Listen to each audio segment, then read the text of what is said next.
So in today's video, there's just a bunch of random stuff I'm doing in the garage. There's some interior for that. There's suspension for that. But at the moment, what I'm doing is working out why this thing was using more water and oil than fuel. So that's the old engine from in there. That one. So we're going to pull that 1UZ apart and just see what's see what's happening with it. I think it's going to be the head gasket and see if it's savable. Well, that was an easy one to work out where the problem is. See all of those? All of those? There we go. Yeah. We had a lot of water coming in here. Right, I'm going to clean this up and see what state this bore's in. Look at that. I think this is pretty goosed. Gonna try just seeing it. It feels like it's raised, but I think you don't think that's going to survive. Well, how about I'll get something in here and see if I can just remove this, whatever this is, but I'm sure that's eaten into the cylinder walls. She is cleaned up, but you can see those ridges and things like that in it. So I've just hit her with like a little brass thing on the end of my drill, just a little really soft thing, just to take the stuff off. But I can rub it, I can feel stuff. I don't know, maybe a hone would be enough. I don't know. It's a machine shop job this now, I think. Or I need a new block, which would totally suck, so I really hope to use this thing again. And the reason I said new block is that I don't at the moment I don't want to be using oversized pistons or anything like that in one. I don't see the point. It'd be like boring out the machine work to do that. A new set of pistons, I could just find another block that would be cheaper. And for whatever I'll end up doing with this, I don't need oversized pistons and all that. So I might have to struggle to find a block. So if you know of one, message me. So here is the bit of the head gasket that failed. It's between that water channel. You can see it just going up and through. So that's just eating away in this sort of composite gasket. I don't know how long he's in. They did a job, but did put these in a bin. Oh, these is one of like the worst designs. I don't know if it's any better when you've got a regular gearbox on here, but the way you have to do it is this bit's threaded, and you have to undo that and then tap this back, and then undo that, tap this back, and then undo backwards and forwards. But imagine trying to do that like with an intake on top of it and it in the car, and you got your firewall there. Oh, it's just, at least this way is easier. But that, we need to make sure to get that rebuilt, so we'll write rebuilt on it. Do that because my memory is terrible. So we're a bit stuck. I can't get this off. So you can see there's a bit of corrosion in around there. So I've got a slide hammer on here to try and yank it. But I'm just going to let it, I'm just going to spray it with some WD-40 and just leave it. And keep coming back to it and maybe see if I can find a proper puller. But yeah, that ain't coming off, so I can't take the rest of her apart. So I'm just gonna, I filled the bores a wee bit with some WD-40 as well. I'll just wrap it up at the moment so it doesn't rot anymore. Time to move on to this thing. There's a bunch of things we're doing. Suspension. I'll come on to those. But first off, sits too high at the rear. So what I've got, oops, these things. Now what they do is they go in here between the axle and the leaf spring. What that does is going to raise the wheel up and then that means the wheel will sit up and the car will sit lower because she's got too much, what do you call it? She's too high at the rear. I've bought some mega ones as well. Like these are really big. I don't remember ordering ones this big because this is going to lower it a lot. So this is a bit interesting. On that side, I have a block, but on that side, there is not one. So, at some reason in the past, many years ago, I lowered one side and not the other. That's weird. So, the lowering blocks are going to go in, but what are they going to end up making this thing do? I've measured it, and the heights between the spring here and the chassis is pretty much, there's about 8mm difference, but these cars never been driven and these springs could need to settle a bit. So I'm just going to stick them on, see what happens. As per when modifying any car in any shape, way or form, you have to modify everything you buy. So to be fair, these are meant to be for like an Escort, old like Mark II things. So that's what they come like. First off, I've had to put those channels in each side.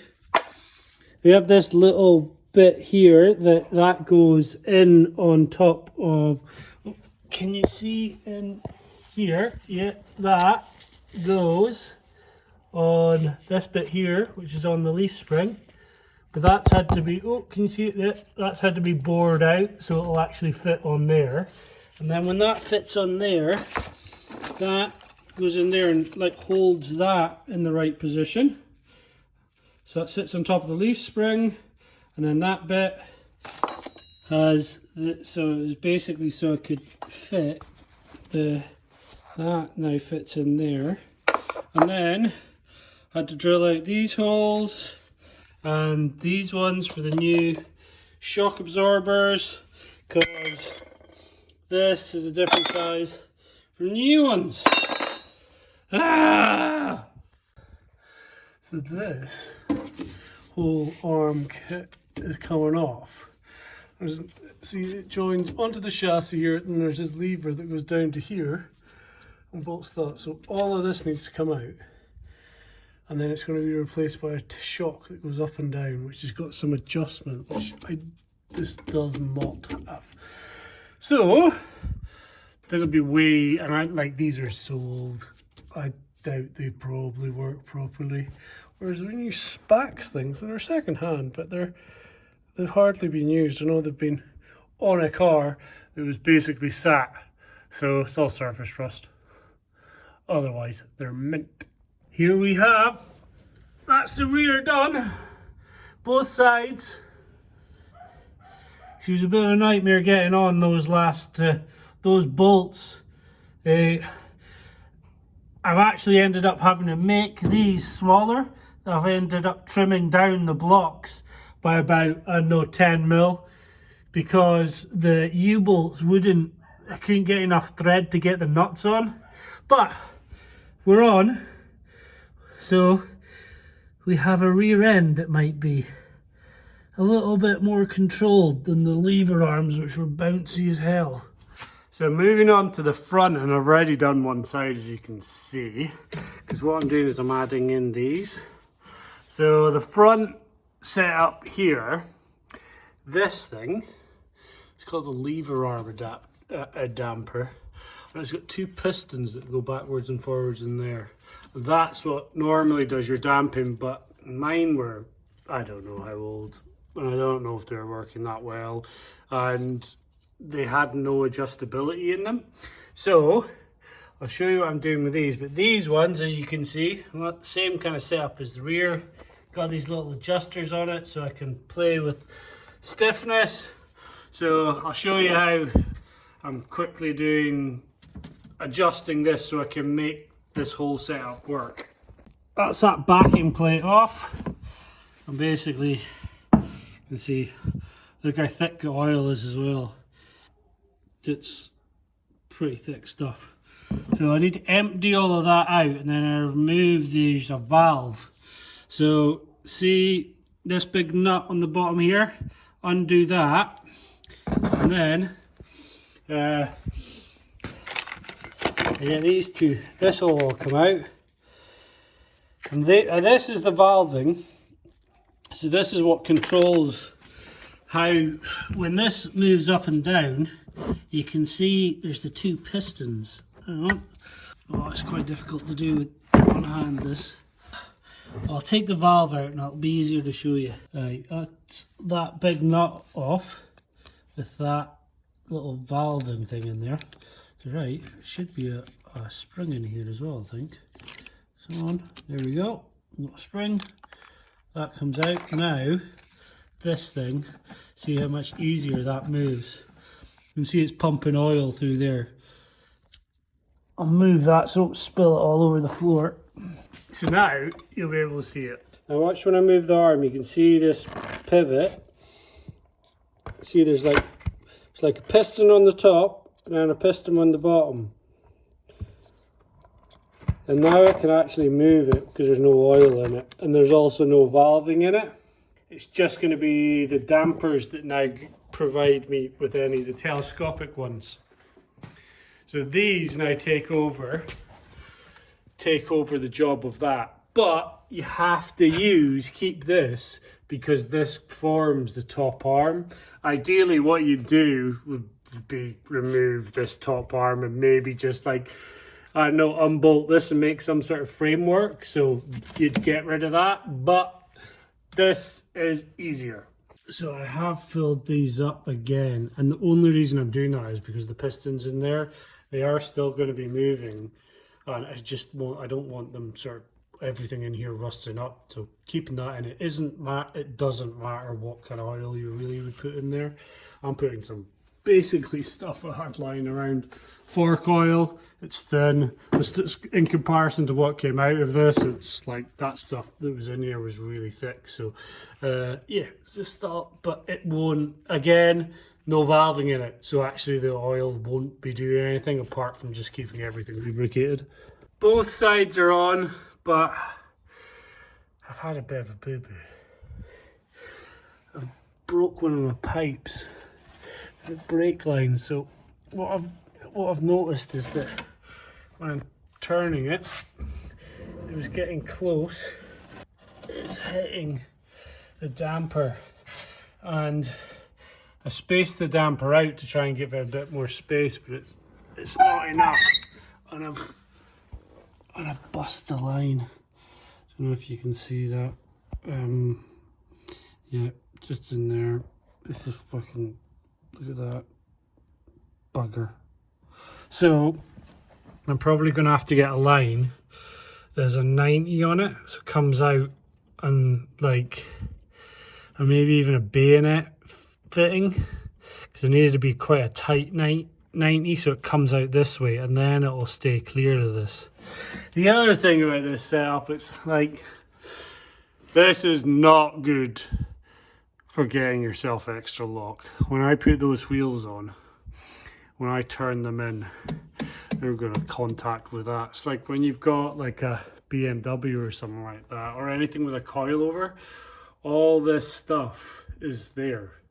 So you've got the room to be able to swing it. So if I did want to start getting some extra lock out of this thing, I have to change how all that works, which I'm not doing at the moment, because we're just going to make this thing run and drive, and then we're going to see what we're going to do. But let's see what it looks like with wheels on and lowered down on the ground, and see how much lows we get.